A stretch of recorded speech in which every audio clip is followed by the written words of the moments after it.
Clubhouse.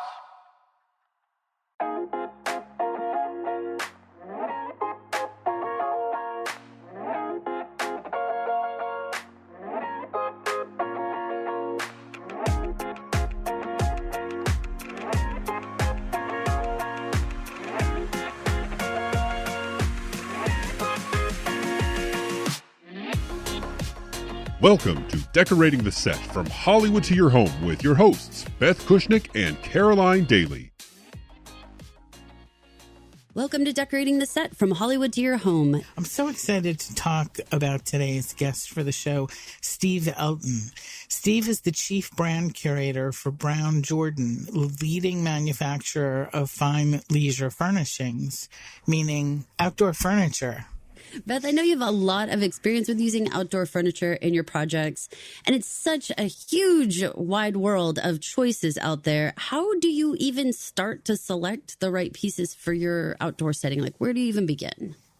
Definitely since the pandemic, the whole world of outdoor furnishings and for us shooting scenes outdoors has exploded. I mean, as much as we would look for an interior setting, we're now location scouting with directors and talking with designers and thinking about how we can open up a show the outdoors and also be safe. During the shooting of 2 seasons of Bridge and Tunnel, that's all we did. We created an actual whole world by shooting in a certain neighborhood where we had house after house after house, and we could really represent all those characters as neighbors, you know, even so much as jumping over the fence in between houses. And they all had true period outdoor furniture. I think in 2 ways. One, now that outdoor furnishings have become so versatile and you're using them both indoors and outdoors. And 2, just thinking about whole life settings, you know, actual rooms outdoors, that's changed for me in terms of how I look at outdoor furniture and use an outdoor furniture vendor much more than I ever had before. On some former films that I've done, I remember so fondly in Reversal of Fortune, we did a period flashback and had to do a whole party outdoors.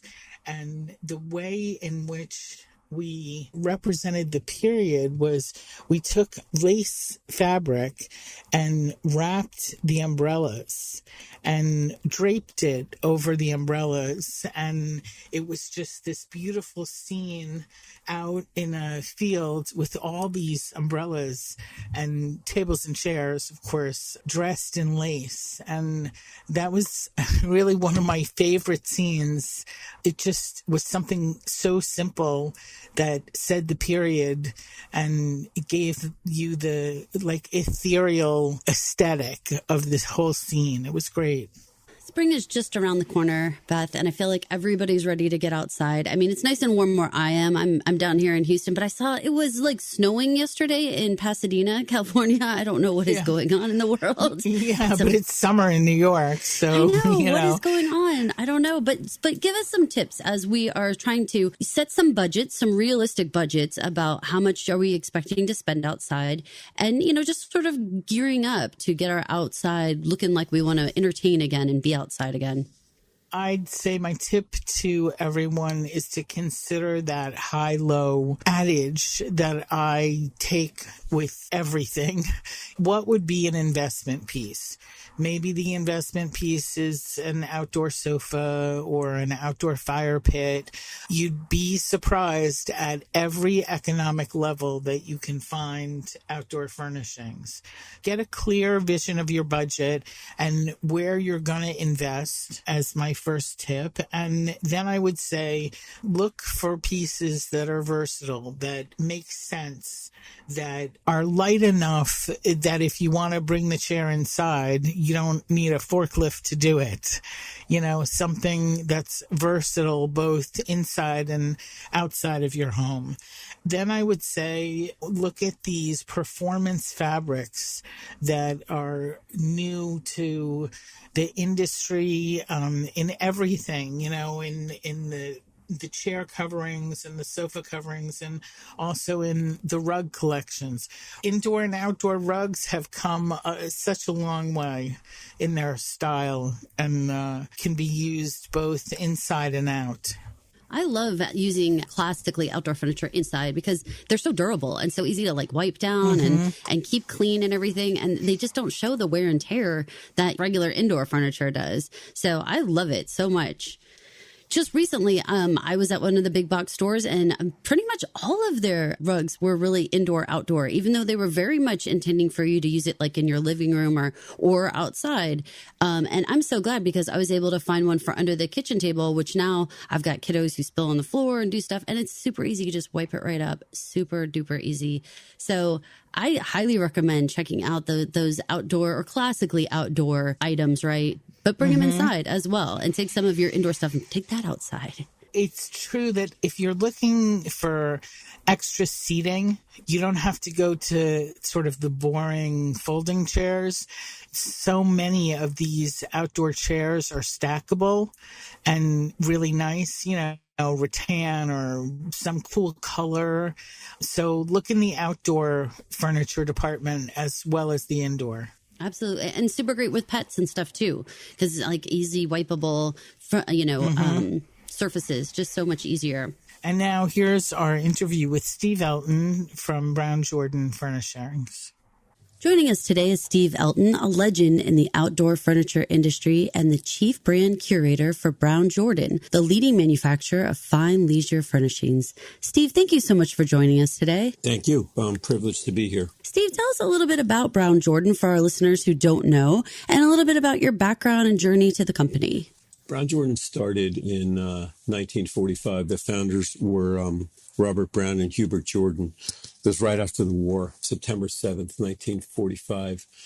Before, there was a company called Brown Williams where they made wrought iron breakfast sets and things in that nature. And then when the war came, if you had anything to do with metal, you had to do things that supported the war. What we did back then is we pretty much came up with the aluminum folding army cot. So before then, it was really iron and heavy, and we developed and worked and supplied aluminum folding, aluminum being a lighter metal. There wasn't a lot being done with aluminum back then, and with a canvas sling. So it really gave us sort of knowledge on how to work with aluminum. When Brown Jordan started, it was as I said, it was Brown and Jordan. So Brown was the engineer, the product-driven guy that really was, an industrial engineer. He really was fascinated with design.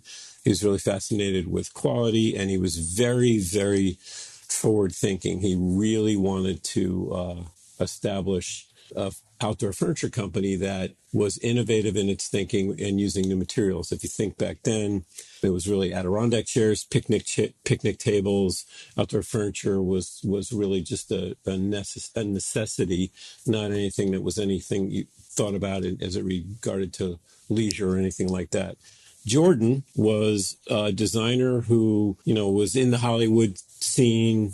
Back in that day, it was John Wayne, William Holden, Doris Day, Steve McQueen. He had some connections there. So really, when we first started, we started making custom outdoor furniture breakfast sets for the whole LA-based Hollywood set, because we were based in Pasadena, California, right on Green Street. The legacy and the heritage that were started back then based on innovation, based on quality, and based on forward thinking are still how we think today as it relates to, design, product, anything that we do with our furniture.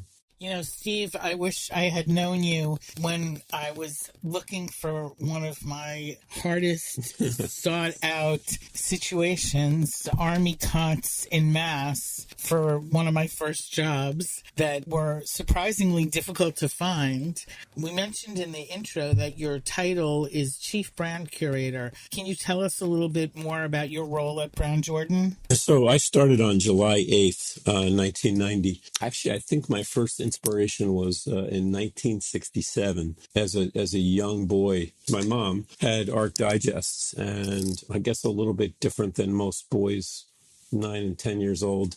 I was always moving the furniture around. I remember one day my parents came home and I painted the picnic table and the Adirondack chairs to match the house. And there was this inside back cover ad in Art Digest. There was two furniture ads. One was Baker and one was Brown Jordan. And it was in color. And it was really interesting to me because it was a really, sort of James Bond, handsome man sitting in a chair, and it said suit by Petrocelli, beautiful Italian manufacturer of suits, watch by Rolex, waterproof. And then it said Brown Jordan both. So it really, I just was intrigued by the fact that it was color, the fact that the guy was like, I just thought just really cool. And I remember that magazine, and later on in my life, and as a matter of fact, I carry that magazine to this day, 33 years later, in my briefcase with me every day, because it's really what inspired me as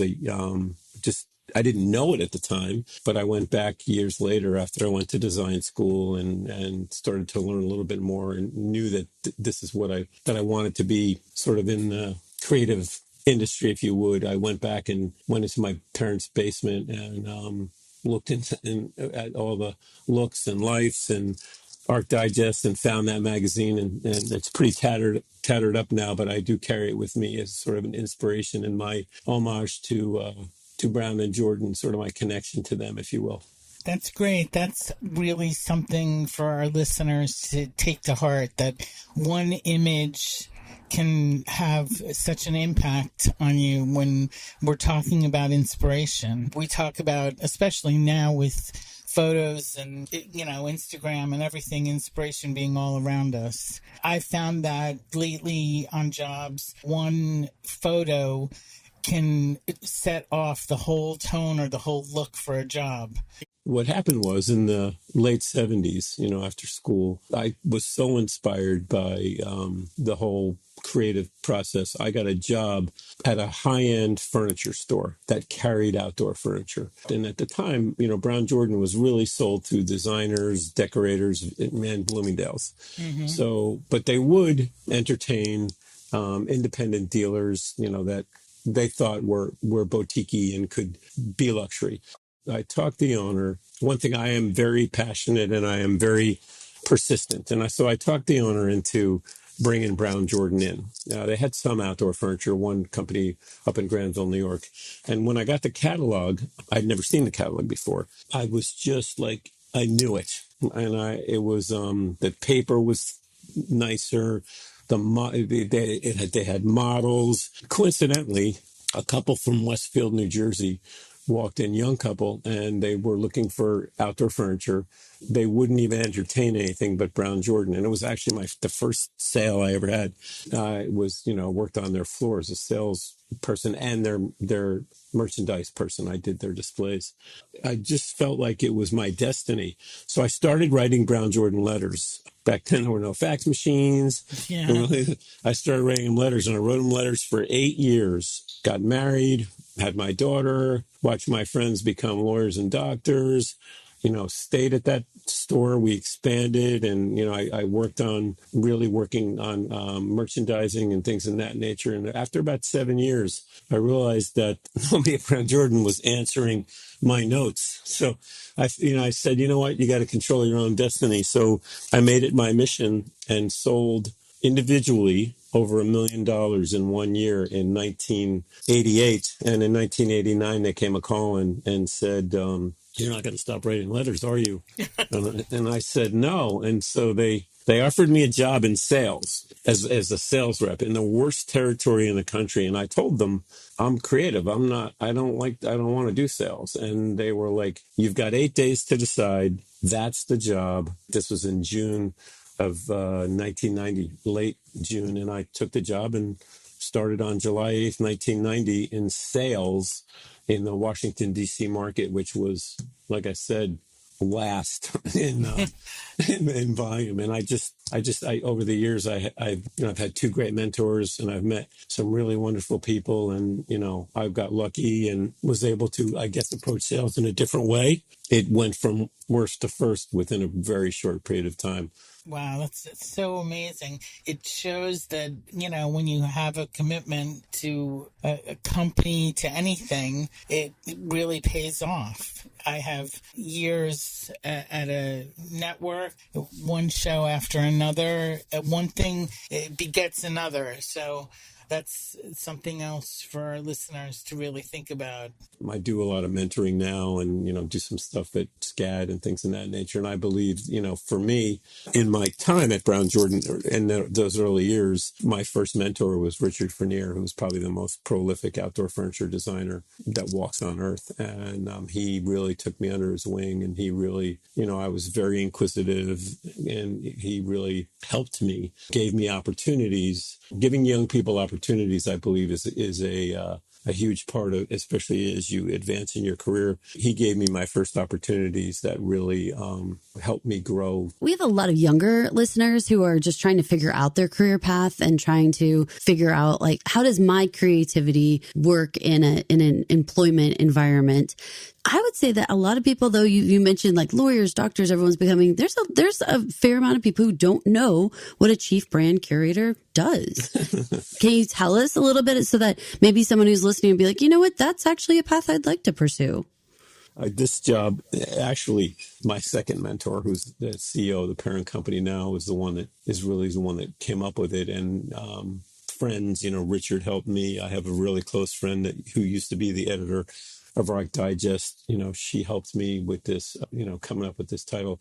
What a chief brand curator does is, in my view, is you're the keeper of the brand that, and I believe I take this responsibility unbelievably seriously. I believe I have a responsibility to the founders and to the people over the past 75, 76 years that have been part of Brown Jordan. I believe that, it's my time right now, and it's been a little while, and I have a responsibility to protect the brand, to grow the brand, to teach about the brand, to mentor about the brand. And those things are really important. The other part of the role is the creative side. So I work with the product development team. I'm the one that comes up with really different and creative thinking as it relates to fabrics. And, I think that, I really work with the fabric mills as trying to, again, stay true to the founders, one of their first mission statements, which was to be innovative. So from a curator standpoint, I really work to, like, what's next, what's new, what hasn't been tried before,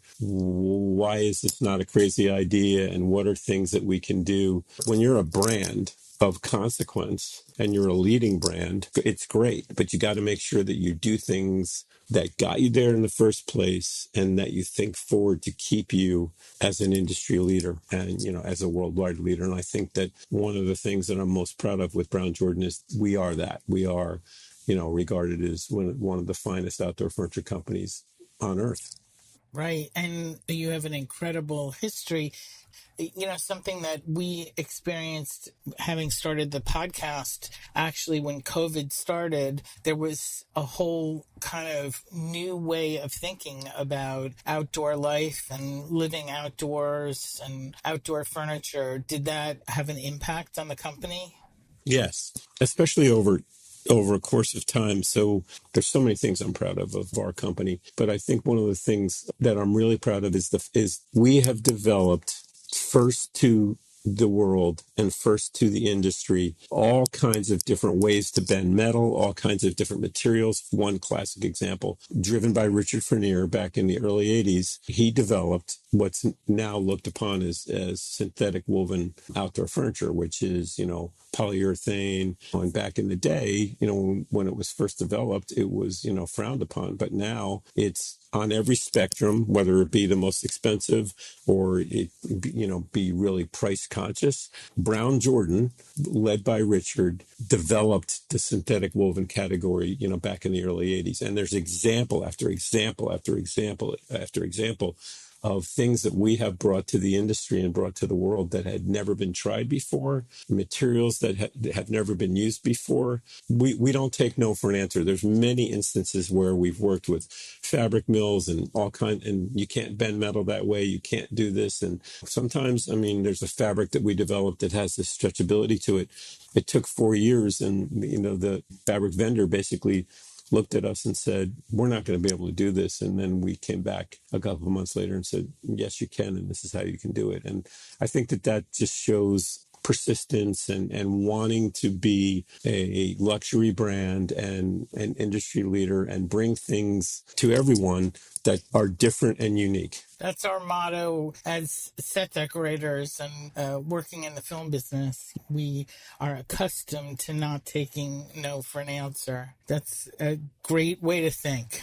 I had who's now a really close friend of mine, an editor from a major magazine, walked in probably like 7, 8, 9 years ago into our showroom in High Point, North Carolina. She left and she came back, and we didn't even really know each other that well then. And she came back in and said, it's not the most beautiful showroom I've ever seen, but your stories, your product, and how you tell the story and your connection to your history and legacy without acting like an old, tired furniture company really makes it hard to not write about you guys, because you guys are so, you guys are so forward thinking of how you connect all the dots together. And I think that, again, that's another thing that really makes me proud, just to be part of the team and be able to, continue to do what my part in carrying that legacy forward. We understand that Brown Jordan's going through a sort of rebrand. Can you tell us more about that?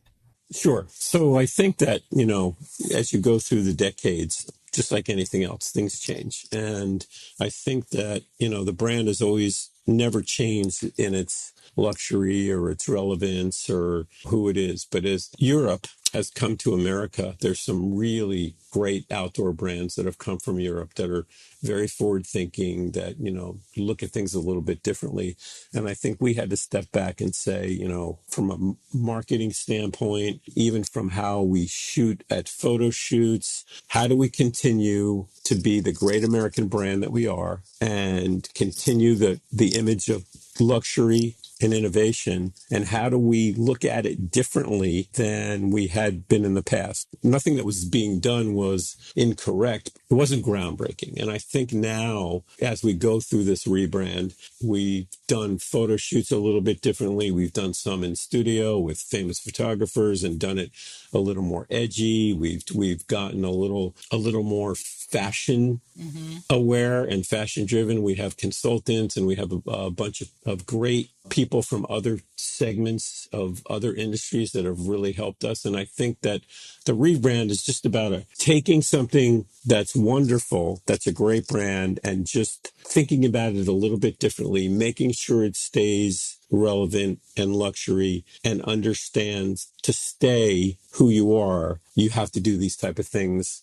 There's so many examples of so many brands in any industry that have been these big iconic brands that have sort of kind of lost their way. And I think for us, we just stopped it before that happened and really have, in the rebranding, are just thinking about it different. I just think we're a little cooler, hipper, forward thinking and more fashion driven.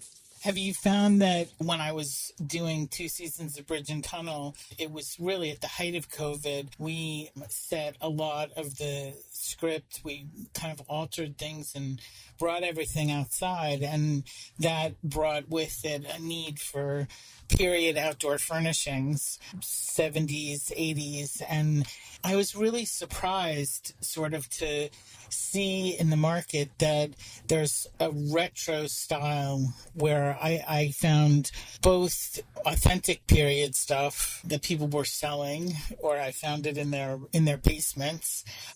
But then a lot of companies were reproducing retro umbrellas. And have you guys at Brown Jordan found that that's the case? We think about it a little bit differently. So yes, what you're saying is absolutely, and we have done that, and I'll give you an example. But there's other examples where I think great design, no matter what it is, no matter, whether it's a car, whether it's furniture, whether it's clothing, I think great design is great design. And I think one of the coolest things about Brown Jordan, and there's so many things that are just so different and unique about Brown Jordan, the brand. We have collections even before then from all the decades, the 50s, the 60s, the 70s, the 80s. And I'll give you a couple stories. So in 1958, the first ever outdoor furniture market was in the Merchandise Mart in Chicago. Robert Brown went, and we had a collection called Can-Tan. It was an aluminum collection, round tube, and it was with vinyl lace. And Brown Jordan developed vinyl lace as a seating surface because it didn't really have a lot of maintenance. You could do really fun colors with it,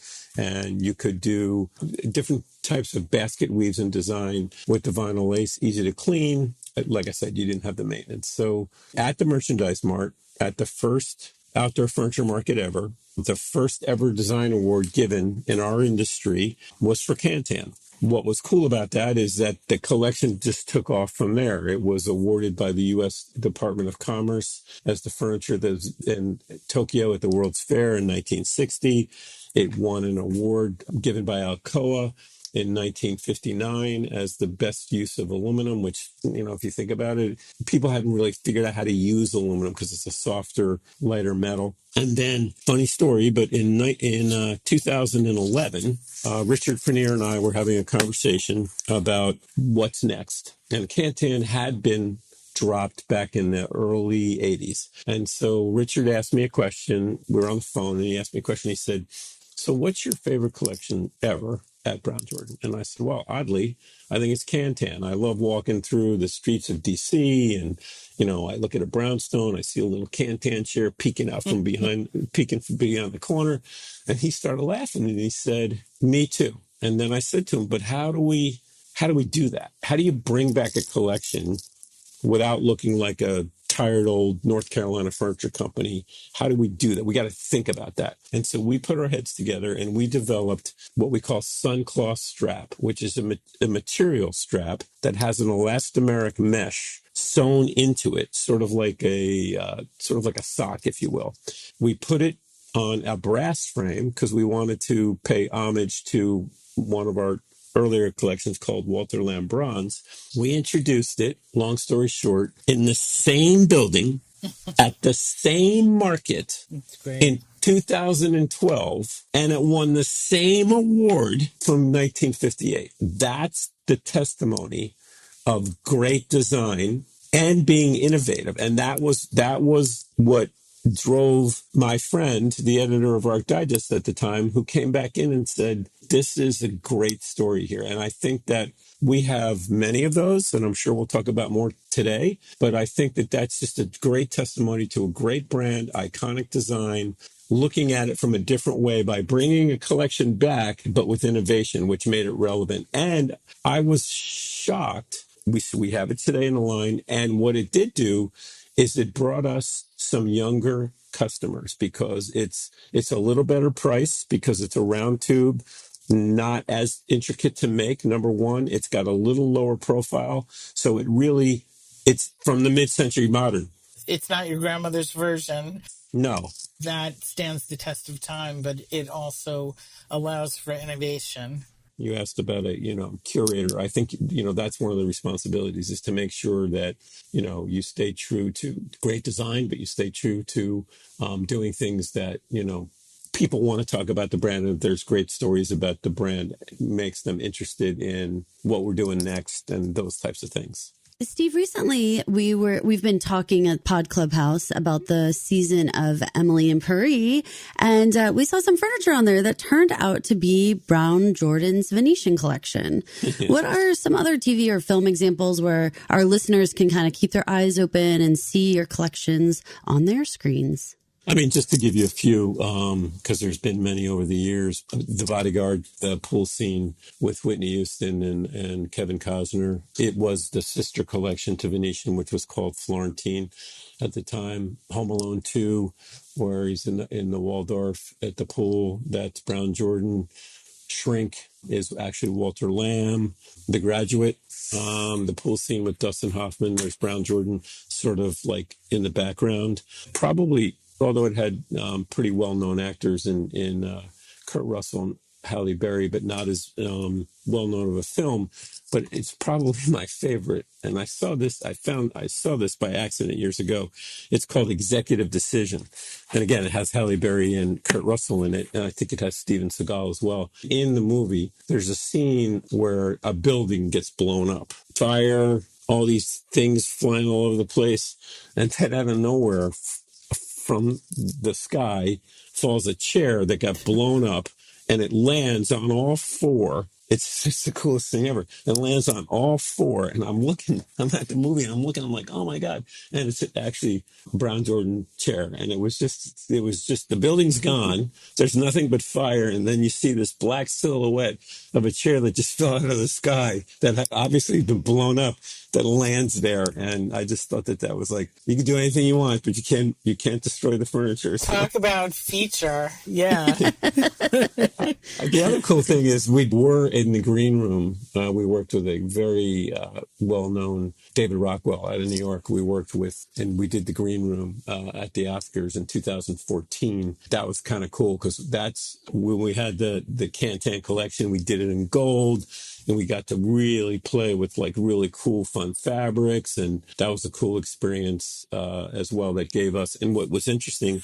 was I had the fortunate to be able to go and meet a bunch of different people, and no one blinked when they said, well, who are you and where'd you come from? And you say Brown Jordan. It wasn't like anybody looked and said, oh, what's that? I mean, so like it was a pretty cool experience for me to see that, because again, we cross over, we are luxury, and we cross over all spectrums of people that consider our product. I think also there's crossover post-pandemic and using outdoor furniture in. I just recently did the second season of Run the World, a show on Stars, and we built an entire apartment, but we also built the exterior of the apartment. It was a great place to have outdoor furniture scenes that took place outdoors, through the apartment window and back from the outdoor kind of terrace. Movies and TV shows are, we call it opening it up, where you're not just confined in a room, but the view goes on. It's a perfect place for including outdoor furniture. I couldn't agree more. So probably about, I want to say maybe 8-9 years ago, there was this whole happening with the outside. And we actually came up with, we furnished the outdoor room. It has no walls and a ceiling of sky. And, that was really, everybody thought that was really catchy. And it was great expanding your home. Even now, if you look, I'm down in Savannah a lot, and I've looked at maybe a second home down there because of the weather. They have lanais, and it's just really an extension of the home. And even the outdoor area, no matter where you are, there's these elaborate kitchens, and there's outdoor rugs, and there's all these things that are used for the outdoor. One of the things that I think that we have done recently since the pandemic. So when the pandemic first hit, you couldn't hit at a worse time for outdoor furniture. I mean, like the season starts right around now, February, March, boom. The pandemic hit. And so, we had to really think about, okay, what does this mean for us? What do we do here? It gave us more time to be a little more creative and think about, because in today's world, you're moving so fast and have so many hats. And one of the things and there were many things, but one of the things that we did and are doing is by fabric application, textiles, frame finishes, the design of a piece, working with designers, telling them that this is what we think and how we feel, is we've sort of reversed that trend a little bit, just like you said, and we're pushing the outdoor in. And there's many, many instances where we have tables, sofas, especially our chairs that could be used with upholstered pieces, because of the way that we've thought about it, the textiles that we've used, the way we've made it look more indoor, even though it has all the outdoor properties, again, being innovative. So you're connecting all the dots. You're being innovative. You're being forward thinking. You're paying homage to the beginning legacy. But you're also looking at not only following trends, and one of the things, like, I know we're going to talk about color a little bit and stuff like that. I think we are really right there and ahead of the game versus pretty much anybody that's there as it relates to those types of things, as it relates to setting trends versus following trends and finding new ideas and what we can do to make us, again, be the brand that everybody expects us to be. It's a very versatile thing to think about a piece that's appropriate for indoor and outdoor use. And I think that kind of appeals to a younger audience and an audience that's interested in reusing and maybe not having a lot of furniture, but, specific pieces. How do you come up with the new colors and fabrics for the collections? For my whole life, played basketball. I was a lifeguard in college. I was always redesigning the shorts and the uniforms, and it's just like, what do you mean you want to do this? I had Sunday uniforms. I mean, it was always like, just shoot the ball, Steve. And I would always come up with like new ways to do. And I think, especially the last 3 or 4 years, we've really been forward thinking, and it's really cool to I study a lot of fashion stuff. But some of it is what Richard told me years ago is you can learn a lot of stuff, but if there is some natural skill to this, and especially when it comes to color and stuff like that. I'll tell one cool story. So in my backyard, I planted a pomegranate tree in honor of my chocolate lab who had passed away. It's just sort of this thing I did, and I planted it.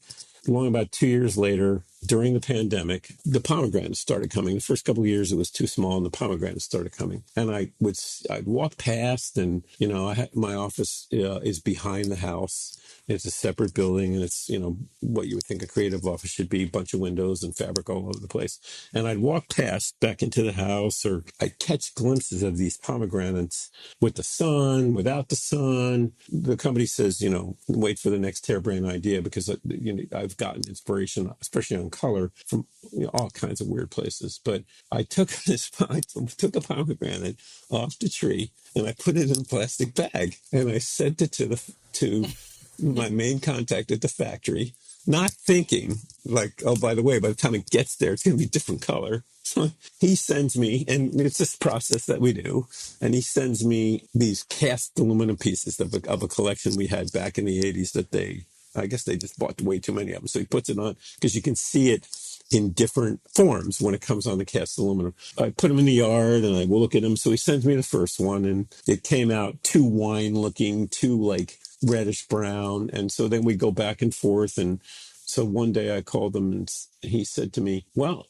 it's brown now, Steve. And I'm like, well, I took pictures and went back and forth.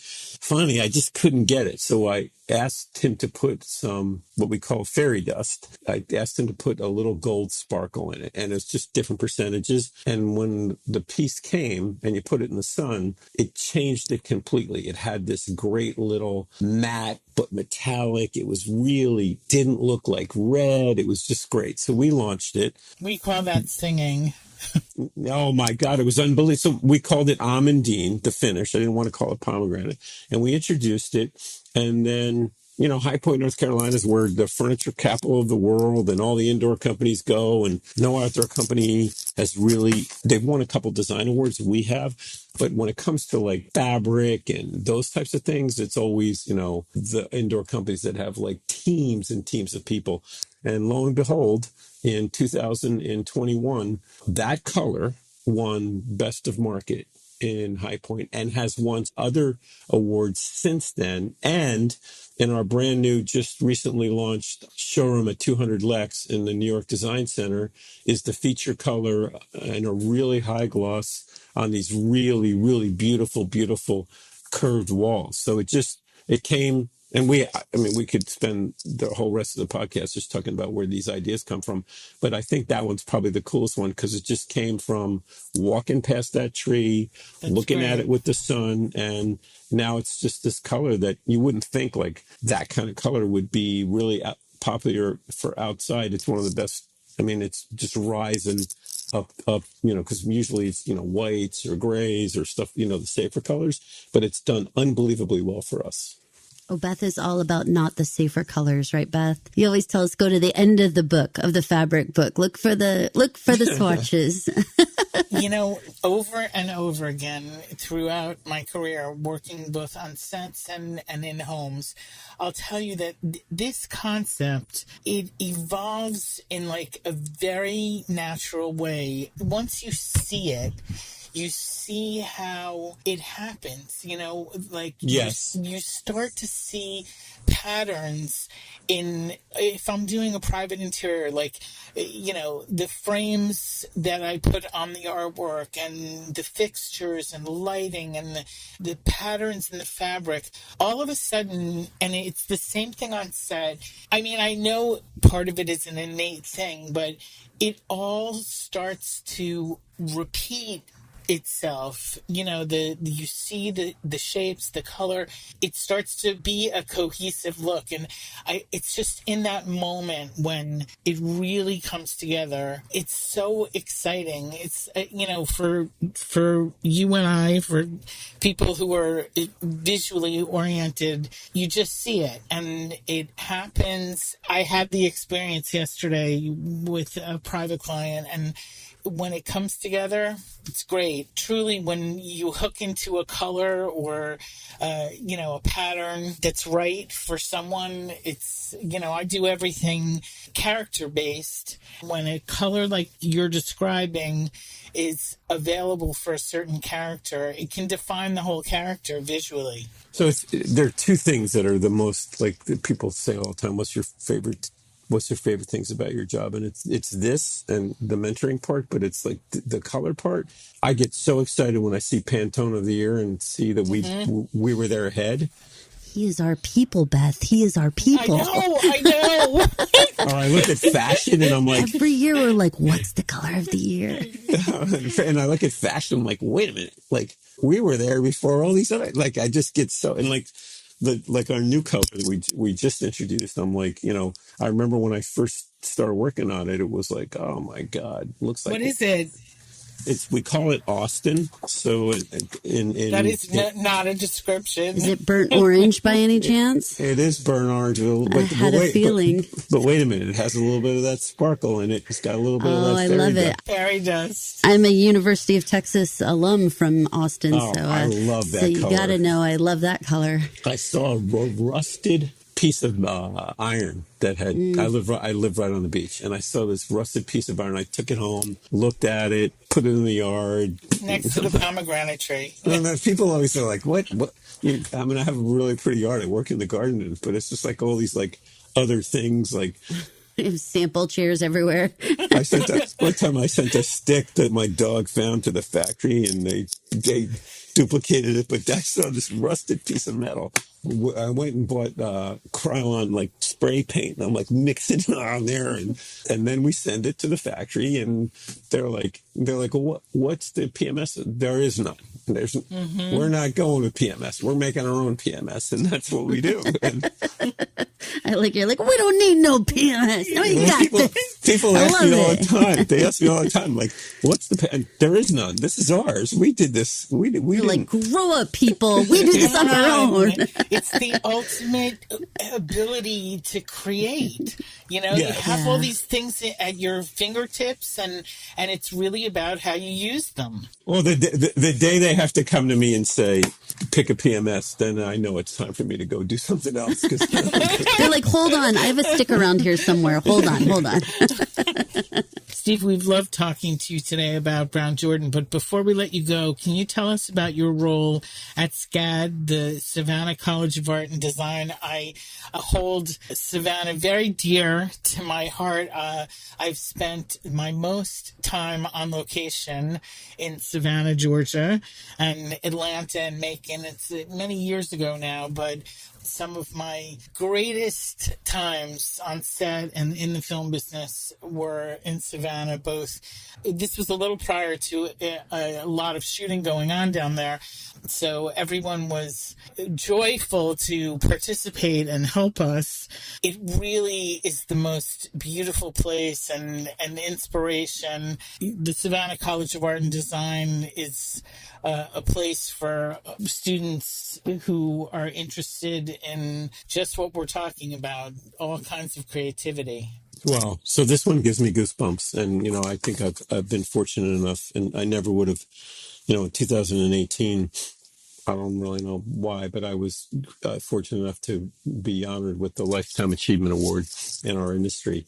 And so I was like, okay, what does that mean? Like, are you done? Like, where do you go now? And so later on that year, the president of Brown Jordan came to me and said, there's this thing, I want you to meet this guy, and he's a professor, and there's this thing going on in Savannah, and I need you to go down there and talk to this class. And I said, I don't want to go there. I'm like, I got too much going on. I don't want to go. And he said, Steve, you will love this. You need to go. So I went down with a designer, worked for our company, cool, hip, tattoos. He's in his 30s. I'm like, okay. He put a whole deck together. I'm like, okay, I'm just going to go there and, I don't really know what I'm going to do here, but I'm going to go there. So I go, and he starts talking, and I'm watching the students, and I'm watching this man over in the corner in a suit, and I don't really know who he is. And I'm watching the students, and I'm like, this is a graduate class. And I'm like, this is not going well. Cool and hip today, tomorrow. It's the Boar Fest. So I walked out from behind, and I started waving my arms around and telling stories about Brown Jordan and talking, and because I just felt like it needed a little save. So when the class was over, it winds up that the man over in the corner was the dean of the interior design building and the dean of the building of arts. And he said, I'd really like for you to join me for dinner. So I was like, well, I really wasn't planning on staying, but okay. So we went to dinner, and he said to me, we've had many speakers come. We've had many people come. He said, you have this innate quality to inspire. And he said, I'd really like you to meet the department head, and I'd like you to work with him and see if you guys can come up with some ideas. So we did, and we came up with a class that, sort of took a little from the history of Brown Jordan of using innovative material that we found. And we sort of did it maybe one a little bit like a reality show, where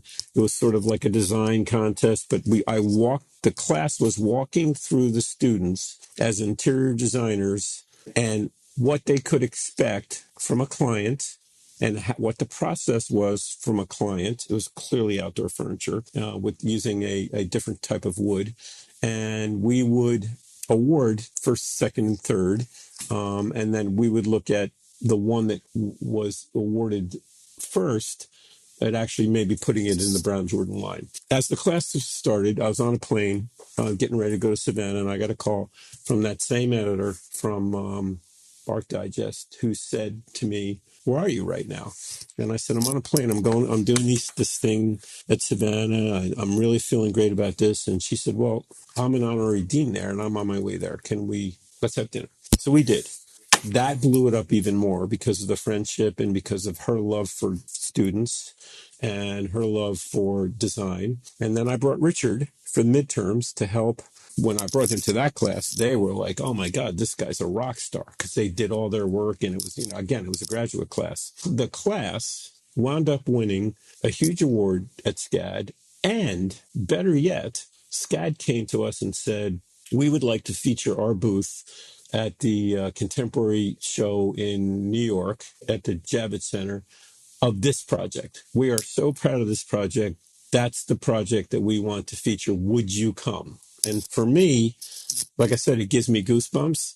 The whole experience, even though I first said when I was asked, especially after that award and all, I never knew that, I was like, what's next? And this has probably been, besides my time and the small part I feel like I've offered to Brown Jordan, this has probably been the most gratifying experience of my entire life. I am now the industry mentor, which is a huge honor, quite honestly, especially for some little, just me, to be this honor, because there's so many names that they considered the industry mentor for the building of arts. And I go down, I do a lot of Zoom, but I go down periodically. I love, love, love Savannah and the experience I've made.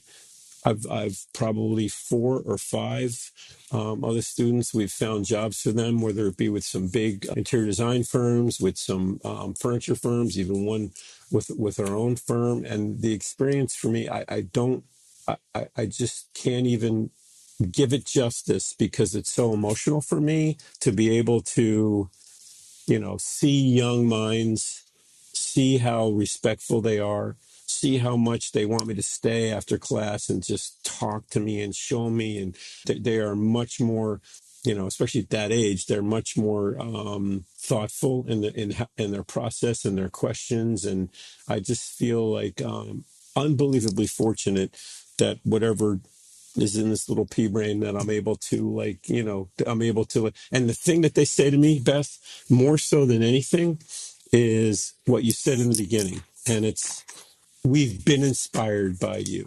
And I wasn't really sure about this. I wasn't really sure about that. As young people, I think throughout the generations, but even more so now, they want to be inspired. And I think that if I have, whatever little offering I can give is I can inspire. And I think the story of the career helps to inspire them, of sticking to it and believing in yourself. And, when they ask me, I tell them all the time, do not, be respectful. But if you believe in something, because that's the way I've always been, if you believe in something and it's that important to you, stick to it. Because the people that don't stick to it are the ones that don't have, meaningful, passionate careers that they really feel like they can step back. And, I'm 68 years old. And so I can step back now and look and say, I've had a fortunate career. I've had a fortunate career with people that have been very supportive of me and given me the time and wherewithal to come up with some harebrained ideas. And you're paying it forward. I hope so. Absolutely. I hope so. I know that there's listeners who are listening to you today and they're feeling your passion for your field and your deep respect for Brown Jordan, which I know is going to inspire them to want to create their own outdoor living space. As people are starting to figure out, like, okay, these are things that I don't want to just throw away next year. I want to have these to pass down generationally. I actually want to care about the design and far more than the big box store. So talk to me a little bit about, where should someone start? What's the most important items to invest in?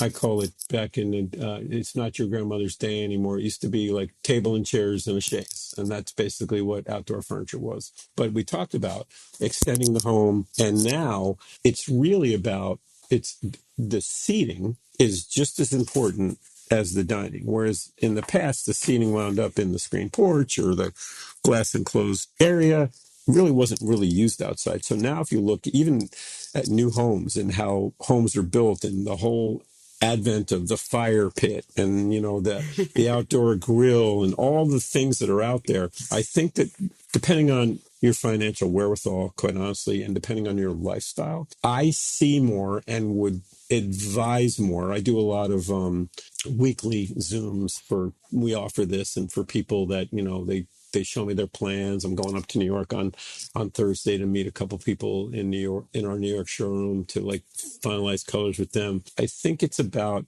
really driven by, what is your lifestyle? Or do you see yourself eating out there? But more so now, if it's not all inclusive, it's more the seating. It's more the casual, let's sit around the fire pit and have a glass of iced tea or a glass of wine and converse. Maybe we'll have a sandwich out there as well. But usually where people depending on, again, wherewithal. Many do it all at once, but usually where it, what the core of it is now is, which is a complete reversal, is the seating, and then the dining comes afterwards based on, because people want to feel like, how many people do they think they want to entertain outside? How does that equate with the size of their family and things in that nature? So where it used to be back in my grandmother's day, it was the dining and maybe a piece to sit and read a book at. They're all important categories, and we have dining after dining after dining, and we don't really introduce a collection without dining as well. The percentage is way different now, and the seating is definitely an area where it really wasn't considered not all that long ago. It was just an afterthought or used inside or where it was covered. I love that so much, Steve. I know that there's going to be so many people who are going to go check out Brown and Jordan, and you guys have had so many collaborations with other designers. Are there any that you'd like to feature to remind our listeners to go check out? There's John Caldwell. So John Caldwell's story is, at 17, he couldn't draw, and he answered an ad in 1951 to meet with Mr. Brown, and he made a chair with pipe cleaners and put it in a shoebox and brought it to Mr. Brown and said, "I'd like to work with you as a designer at 17 years old." And Mr. Brown hired him. John had a prolific career at Brown Jordan. He's still to this day, deep into his 70s, is a prolific outdoor furniture designer. He was once the vice president of marketing at Brown Jordan and probably had close to a 20-year career. And there's all kinds of collections, including Calcutta, which is an iconic collection of Brown Jordan that are still in Brown Jordan today. And then Richard Frenier, who I said was one of the two mentors in my life that I've had, and probably one of my closest friends, he answered an ad in the LA Times in 1982. And his first collection, Quantum, won all kinds of awards. And we still have collections to this day that are top 10 relevant collections that Richard has done.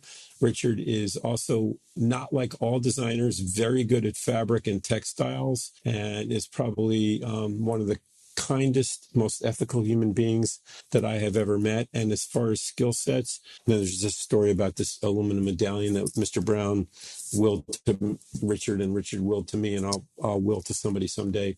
I believe that Richard, more than any person that's ever lived, has brought more from a design standpoint to outdoor furniture than anybody there. And I'm proud to say that, that award I talked to you about from 2018, there have been companies that have had one recipient, and our company has had three. And Richard, Mr. Brown won, and Richard is the other one. So I think that that's a real connection to our legacy and connection to each other. I marvel at Richard's ability. Another one who is recent, who has our #1 collection, which is called Oscar.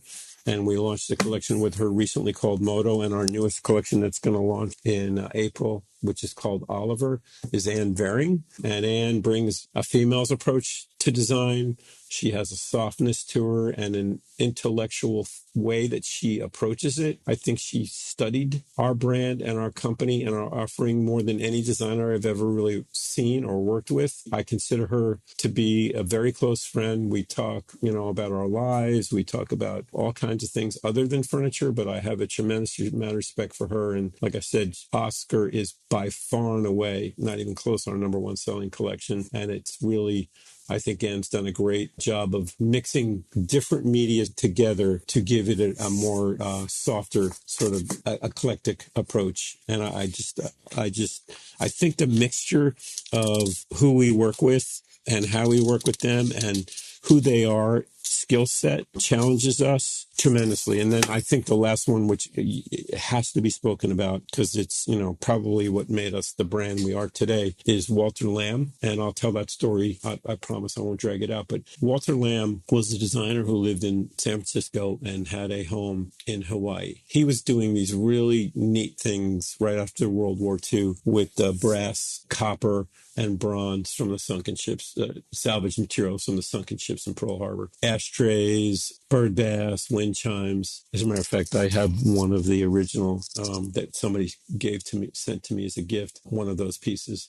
And Mr. Brown, being, again, who we still are today, being innovative, got together with Walter, and they developed a collection called Walter Lamb Bronze, using all the bronze and then brass piping, because it was more brass than bronze, from the salvaged materials from the sunken ships in Pearl Harbor. When that happened, it was right at the beginning of the mid-century modern era. And, we were a West Coast company, very well known, that had not built the bridge to New York yet. One of Mr. Brown's first external hires was a PR firm in New York, and nobody understood why he did that. And he said, because I need to build a bridge, and you're not going to build a brand without New York. And I need to build a bridge from LA to New York, and the way to do it is with PR. And think about this. This is in the 40s, and it's outdoor furniture. And her name was Margaret Knoll, and she got a hold of this story. Look, Life, the Saturday Evening Post, the New Yorker magazine started writing, Wall Street Journal started writing articles about this collection that we had done. And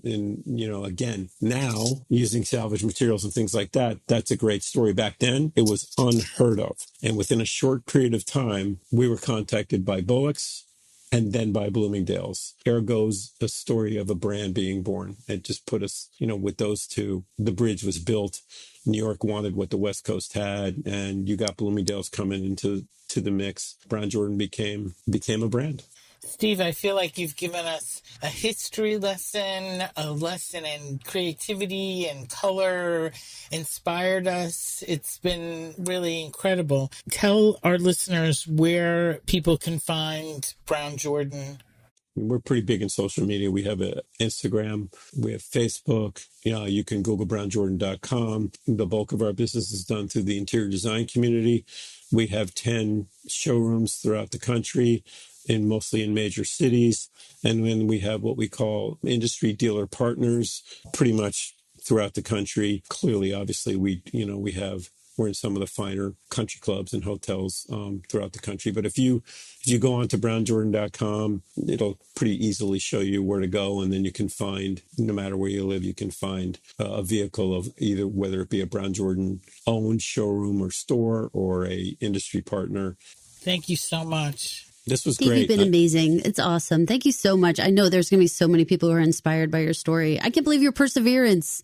You've inspired all of us. Start writing letters, sending emails to the companies that you want to be a part of. Oh my goodness. You are amazing. You have an amazing story. Thank you for sharing it with us. Just be a jack in the box. You push you back down, just pop right back up again. That's all I have to say. That's the visual. That's great advice. Thank you so much, Steve. You're welcome. I just want to thank Steve again for his time speaking with us, his stories of his history with Brown Jordan, and his perseverance, how he got to where he is. They're, I'd say, inspiration for anyone, whether you want to be in the business of set decorating or you want to be in the business of any furniture company or anything creative. He decided where he wanted to be, and he's made a great career of his choice at Brown Jordan. And now he's sharing his knowledge with students at the Savannah College of Art and Design, which is really, really great. Beth, I have to tell you, when we sat down and we were going to talk about outdoor furniture, I thought, how are we going to have a lot of heart in this episode? What's going to be our pull? And then once we started talking to Steve, I was like, Steve is the epitome of the heart of a true artist and a creative and someone who truly loves his job. He puts his all into it. And Brown Jordan clearly was the perfect match for him. So I'm so glad we got to talk to him. His pomegranate story is something that I really treasure. I'm happy to bring all these creative people together for decorating the set. It's sort of like the film business. It's not what you would expect. I encourage listeners to come back every week because we're going broad this season and we're developing and discovering some really great stories. I'm loving it. And I know, Beth, you have some projects coming up. Can you tease us a little bit with what's to come? Sure. I can tell you 2 premieres. Run the World Season 2 is premiering May 26th on Starz. And the Katie Holmes directed movie Rare Objects opens in theaters and on demand Friday, April 14th. Well, this has been a great episode, Beth. Thank you guys so much for listening. And don't forget to rate, review, and subscribe to Decorating the Set from Hollywood to Your Home at Apple Podcast, Spotify Podcast, or wherever you listen to podcasts. Please leave a 5-star review. It helps a lot in promotion of the show. 5 stars, people. Thanks so much for listening. Decorating the Set from Hollywood to Your Home is an original Pod Clubhouse production, recorded, edited, and produced at Pod Clubhouse Studios. For more information, please visit us online at podclubhouse.com. Don't forget to rate, review, and subscribe to Decorating the Set at Apple Podcasts or wherever you listen to podcasts. Thank you for listening.